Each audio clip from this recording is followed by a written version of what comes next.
What is happening, everybody? Today I'm bringing you pretty awesome X and Y battle I've had against foofoo. On my side there is a prototype, should I say, of my new team. Vaporeon wasn't really meant to be there, and I will replace it with Avaluk or something with Rapid Spin, because with sticky web users on every other team I need to get it out of the way before I can proceed to deal some real damage. Other than that, there is a physically defensive Subseed Chestnut, Choice Scarf Diggersby, specially defensive Dragalge, Calm Mind free attacks Mega Gardevoir, and Resto Chesto Volcarona. On my opponent's side, there obviously has to be an Azumarill, which in 6th gen is by far the most overused water type and needless to say, massive threat, not just to my team, but in general. This thing, joined with Rhyperior, Reuniclus and Mega Ampharos, might already tell some of you what kind of team I'm facing, while the others, just like me, are gonna find it in the actual battle, starting right about now.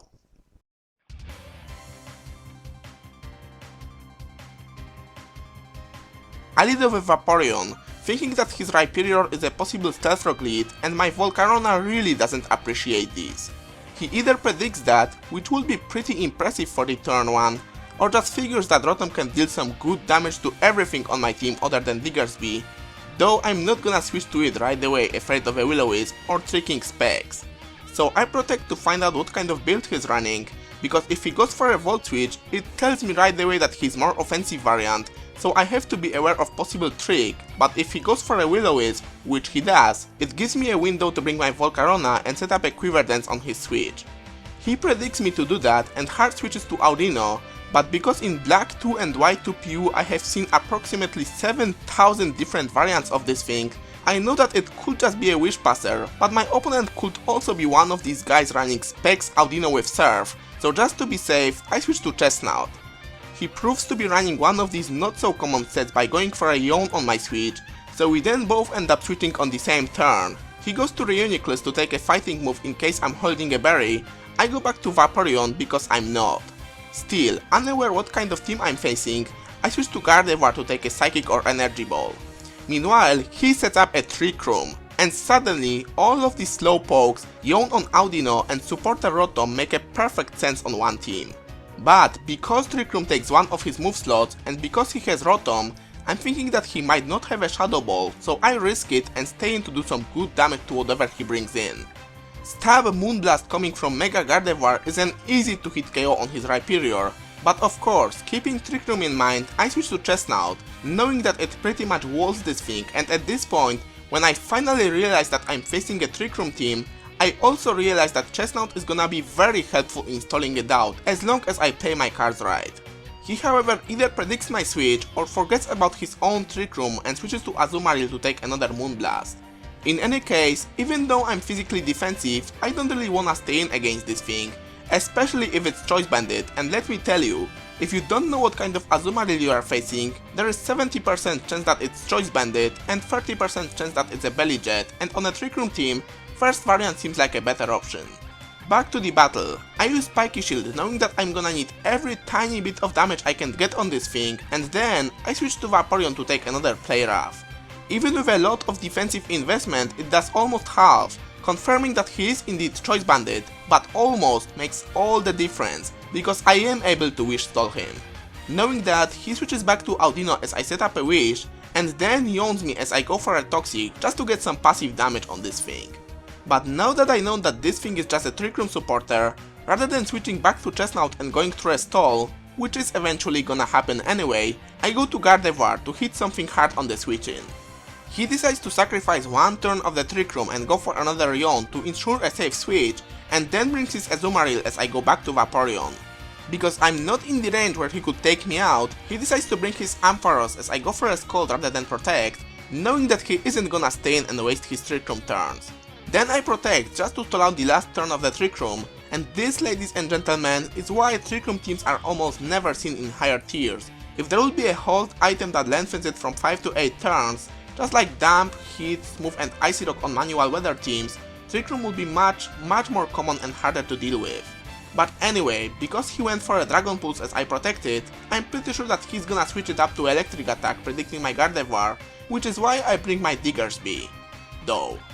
With his Rotom still out there, I can't really do anything, so I'll just U-turn out as he brings it in to gain a lot of momentum and go back to Gardevoir to counter it.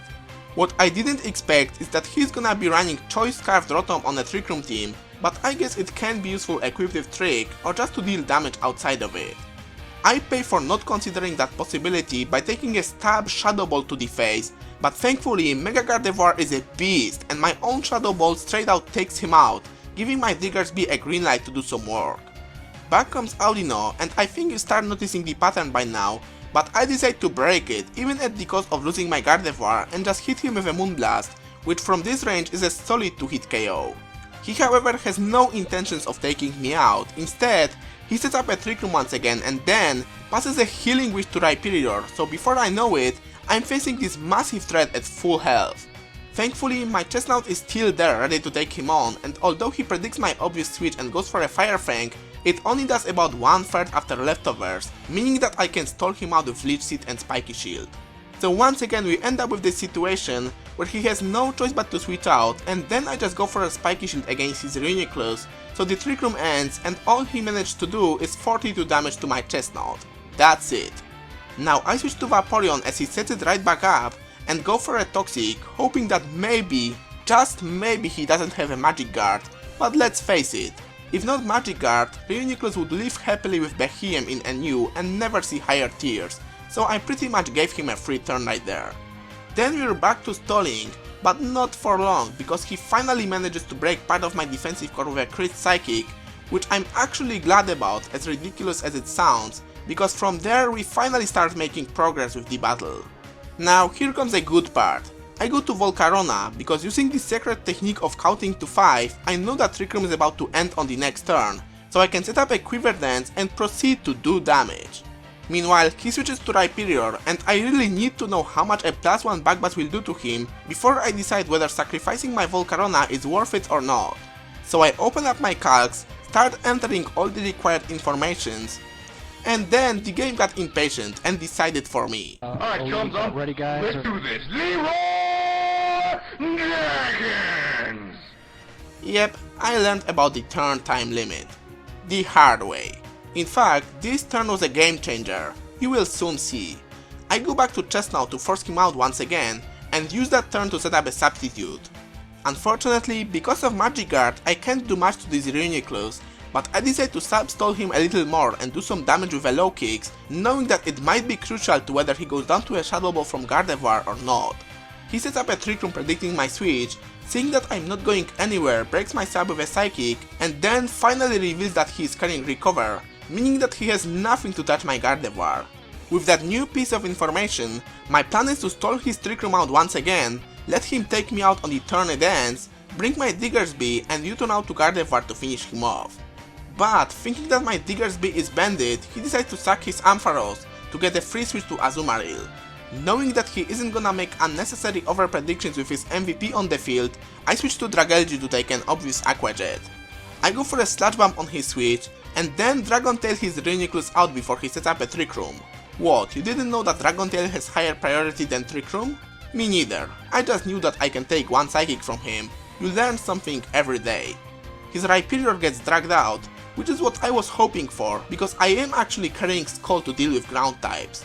Unfortunately, this is where no damage from Volcarona comes into play, because he manages to leave it with negative 2 HP and demolishes me with an Earthquake. So this is it, ladies and gentlemen. Huge power showdown. Stab, Choice Bandit, super effective Aqua Jet. That is a lot of power. Enough to destroy a lot of pokes. But Diggersby though? Diggersby doesn't give a shit. Leaves it with 15 and does just as much damage with an Earthquake. Then I Death Fodder my Gardevoir so that Diggersby can come right back, attack him real quick, and that is how you deal with Azumarills. But although it comes close, Quick Attack is not enough to finish off his Reuniclus, so that is the game. Great game, foofoo. It started as a slow-paced stall war, mainly on my side, but then your crit joined with my mistake allowed it to finally gain some serious momentum, and it ended up very close, so I certainly enjoyed it, and I hope so did all of you. I wish you all Happy New Year. Can't promise you any uploads in January because my examining session is about to begin, but this channel is not dead, you can be sure of that. See you all next time. Foofoo!